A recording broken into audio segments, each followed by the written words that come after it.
Assalamualaikum warahmatullahi wabarakatuh.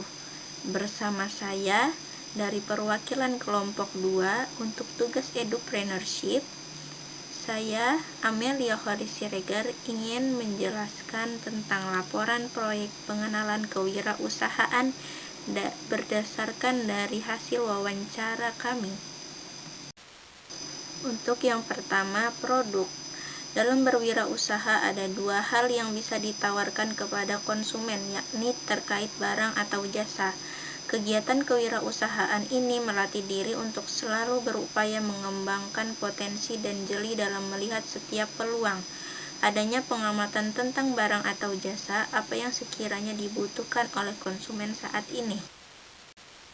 Misalnya, dalam penawaran suatu barang bisa kita cermati sekarang dunia fashion dan juga kecanggihan teknologi menjadi trending kekinian.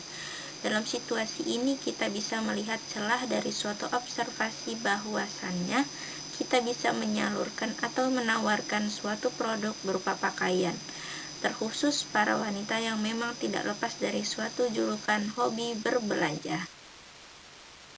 Dan narasumber yang menjadi objek pengamatan kami memilih berbisnis dengan menawarkan suatu produk, yakni mukena.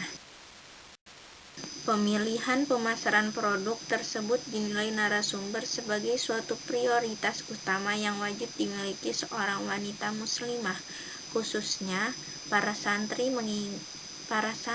mengingat produk tersebut memang diprioritaskan untuk kalangan santri, karena jika dilihat dari desainnya yang terbilang sederhana memang mencerminkan kehidupan santri yang selalu diajarkan tentang kesederhanaan dan menjauhkan dari sifat yang hedonistik.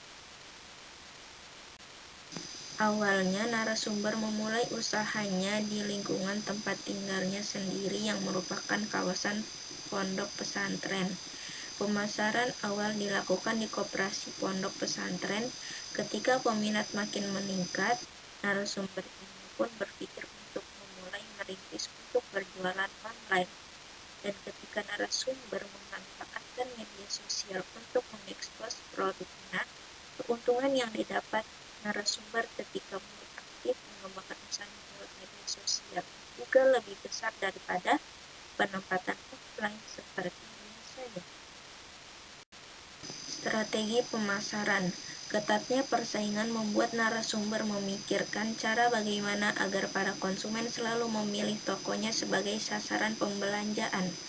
Untuk itu, tidak hanya dengan pemanfaatan jaringan internet, pemasaran offline, narasumber juga membuat ide-ide agar tetap menarik hati para konsumen, seperti pemberian diskon, promo, atau biaya bebas ongkir.